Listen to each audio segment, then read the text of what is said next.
You're gonna ruin me. Yeah, and you'll love every second of it. What? Oh, I'm not. Yeah, I'm not. I'm not kissing this monkey.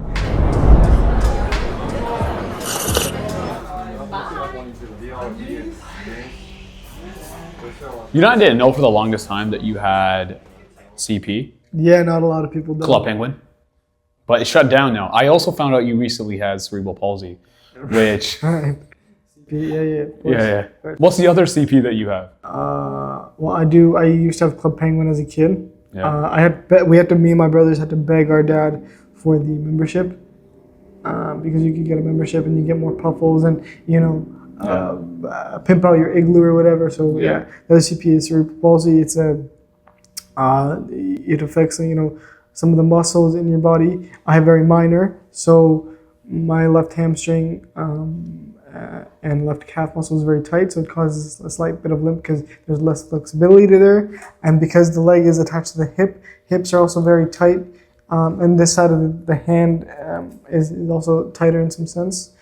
So there's a little bit of restriction, but thankfully mine is very, very mild, so I'm able to do a lot of things that people that don't have that limitation can do. I can go to the gym, and I would say my parents and I and my family we've worked very hard to find ways to overcome that, and I've worked hard to not let it stop me, both physically and I think mentally, for my own sake. You ever think about it? Like, parents probably feel worse than you do when people don't like you.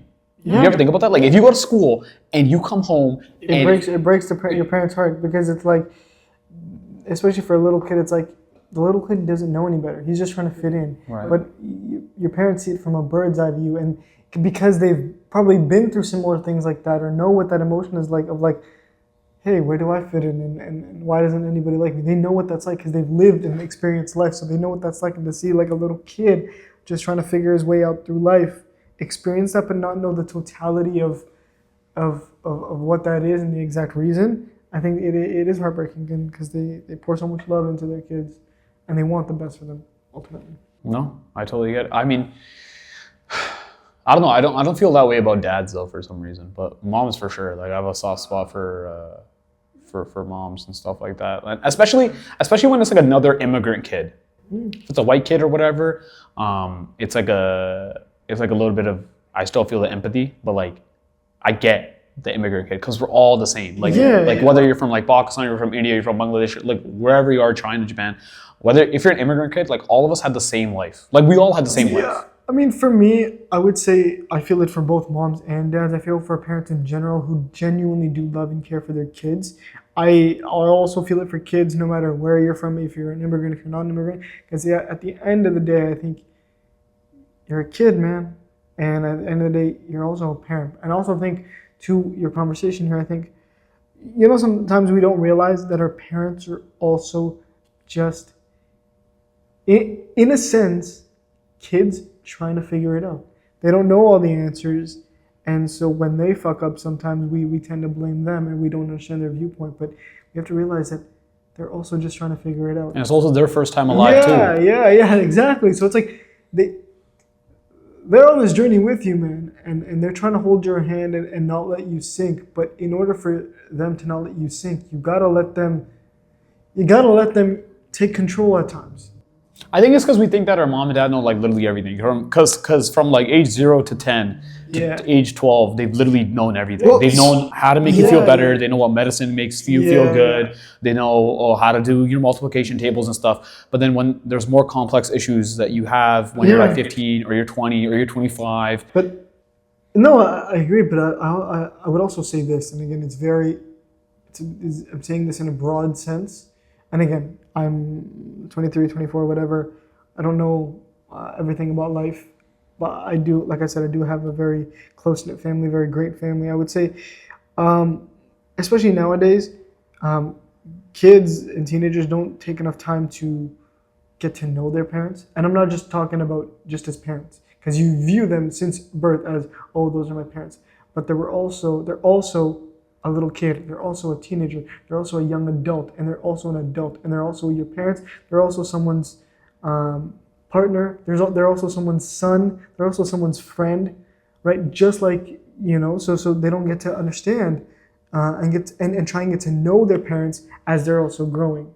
And to that reverse factor, some parents, again, broad general term, don't allow their kids to see that whole side of them. So it bridges a drift in that relationship. And when that drift happens, it could affect the respect they have for one another, the closeness, the approachability, and the connection that they can build. Because it's like misfiring neurons. You're not understanding your parent, and the parent isn't understanding you, and you're not allowing your kid to see the vulnerable side of you and to be able to see that side of you.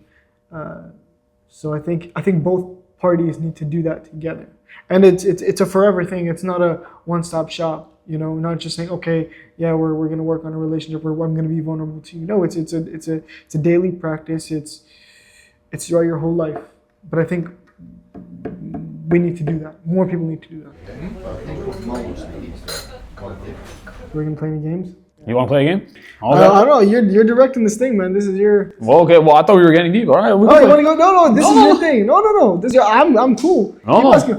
Let's play a game. I could ramble on forever and ever. I was gonna ask you. You're an actor. Would you ever do voice acting? My brother's asked me this before. I wouldn't say no to it, but I wouldn't seek it out. I would if someone said, hey, Arsh. Someone's like, do you want to be a voice actor? You say yes or no? There's a role right now. You want to be a voice actor? Well, are they giving me the role? Yes. Yeah, then I'll do it. All right. Am I gonna actively seek out to learn a lot of voice acting? No, but if someone gave me a role, hey, be in this movie, voice act, I'll do it in a heartbeat. So I actually got in contact with somebody for a voice acting role for you. It's a Japanese show, and they want you to play a girl named Yumiko. So I printed out the script for you. No way is this real. No, actually. And I want you to act it out. I want you to, not act it out, like voice act it. Okay, I'm not trained in voice acting, and we have to be careful of what racial things we do. There's nothing racial in here. I don't know why you thought there was going to be racial. You said Japanese girl, and if you're expecting me to do what you think, No, you don't have to have an accent. Okay. You just have to read the words that are on the paper. I'm not a trained voice actor, but I will give my best. He is very trained. Not at voice acting, no. All right. Do you want to just read it, or do you want to take a second to look at it? I'll just go for it. All right. I'm so what's the Japanese schoolgirl? What is it? Your name's just Yumiko. It's a Japanese show, so you don't necessarily have. I mean, it's not going to be very voice acting. I'm not a voice actor. Okay. No, you have to. You have to. Okay, I'm just going to over exaggerate. Okay. Ugh. Why is your face stuck in? You don't sound like Yumiko. You have to have a little bit higher voice there. Ugh. Why is your face stuck in my brain like a stupid handsome virus? Every time you smile, I malfunction like some kind of weird heart robot. Baka. What the fuck is this? Wow, if this is a real show, good luck to them. And then you gave me your umbrella, and I thought, wow, he's so warm, like a freshly microwaved melon bread. There's some actions in here that I'm not gonna do. Did I just compare him to bread? No, get a grip, Yumiko. He's your Oni-chan. You can't just fall in love with everyone you see. Stop being so. I can't even pronounce that word. Okay, good. Kimosabi? What? Kimokawai. Yeah. All right, that's Any talent agencies that want me for voice acting, this is my tape. Yeah. That was really good. That was terrible. People are like, oh, do a Euro summer. Yeah. What I want to do is a South Asia summer. Because all my friends are South Asian, but they all come from different parts of the continent, right? And so what I want to do is I want to visit South Asia and travel India, travel Pakistan, travel all these places, how it's meant to be traveled. When we go to India, we land in Delhi, we go straight to Punjab. I want to go to Kerala. I want to go to Tamil Nadu. I want to I go. would love to go to Kerala. Kerala is beautiful. You know what I mean? I want to go to these places, and then like one of my best friends, he's from Lahore. One of them is from Sri Lanka, right?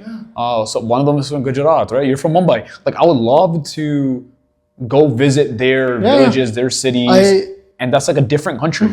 I don't want to do Euro summer because I feel like Europe is more similar across Europe than India is across India. Yeah. And you go 500 meters, 500 kilometers.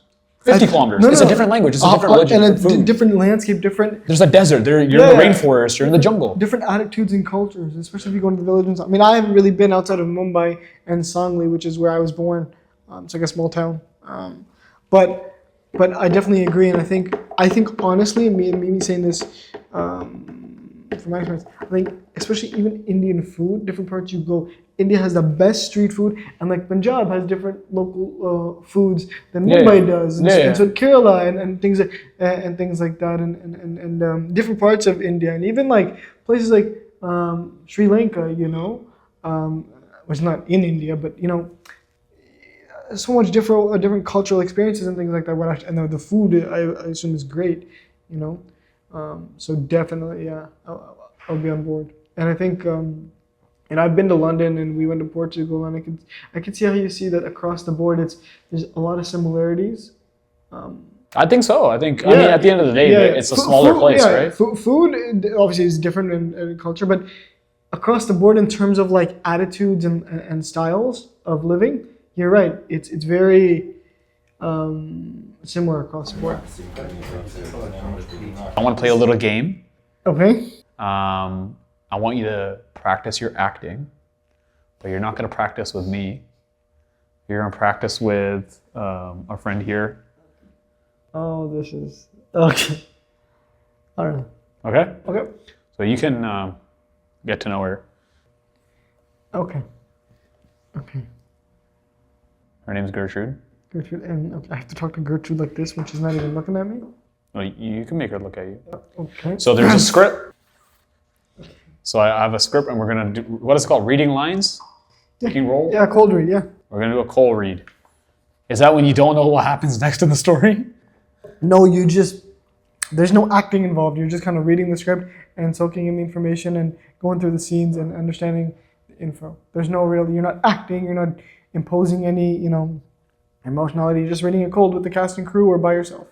Oh, it's like a table read. Yeah, table read. There's a table read. So what's a not a table read? You're going to do an act with? Well, that could be in rehearsal. So this is a rehearsal. But this is the actor. Okay? Okay. So I've heard you act before, and you're great. I've rehearsed with you, and you're great. It's the first time you're going to be acting on camera. Okay. With no preparation. All right. Okay? Okay. Okay, so pretend I'm not here. All right. This is Gertrude. This is your actor. All right. Okay, cool. this is. If you want to think it's me, you can. I'd rather not. Okay. How do you start this? Well, I'm starting the scene, aren't I? Yeah, there you go. You always push me away when it gets real. Every damn time, like you're scared of what happens if you let me. Not serious enough. Okay, well, I'm not doing that serious enough. This is You have to. a monkey. This is I thought it doesn't matter. I thought that's the beauty of acting. yes, but Where anything can be anything. we're Serious this time. okay. You always push me away even when it gets real. I don't know about this is funny. This is how I see the character. Every damn time you're like scared of what happens if you let me in. Maybe I don't want real. Maybe I want safe. This is your line. This is your... No, this is me. Okay, cut and uncut. You always push me away when it gets real. Every damn time. Like you're scared of what happens when you let me in. Maybe I don't want real. Maybe I want safe. And you? You're a goddamn wildfire, Arsh. She doesn't look at me the way you do. You think you know me? I know you talk tough and love harder. Dirty Gertie. You're gonna ruin me. Yeah, and you'll love every second of it. What? Oh, I'm not. Yeah, I'm not kissing this movie.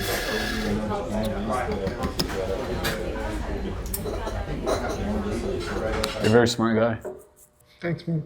And I really value your friendship. Thanks, bro. Me too. Especially when you don't say weird shit. So I wanted to give you a picture of us, like one of my favorite pictures of us that we've taken a couple months ago.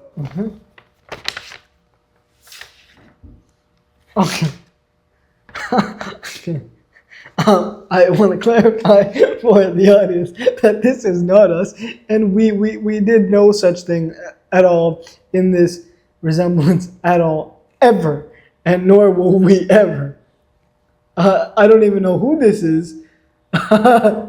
One of them is a girl. So this is not us, nor will it ever be. Sorry to burst your bubble there. Bumble. Sorry. Do you want to run a bubble or What? what? Any last words for everybody that cares about you, I guess? Oh, there's not a lot of people that care about me, nor should they. There's very few limited people, and even they don't like me. So, please like me. Please, somebody respond to my texts, because nobody ever does. I promise I'm not a creepy person, only by a little margin. And yeah, good night. It's like 7 p.m. Well, some people sleep early now, don't they?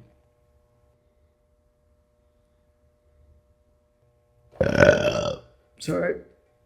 Since we're both brown, this is how we have to sign off. I'm sorry. No, we have to each other. Why would we do that? Because we're embracing our culture. Okay.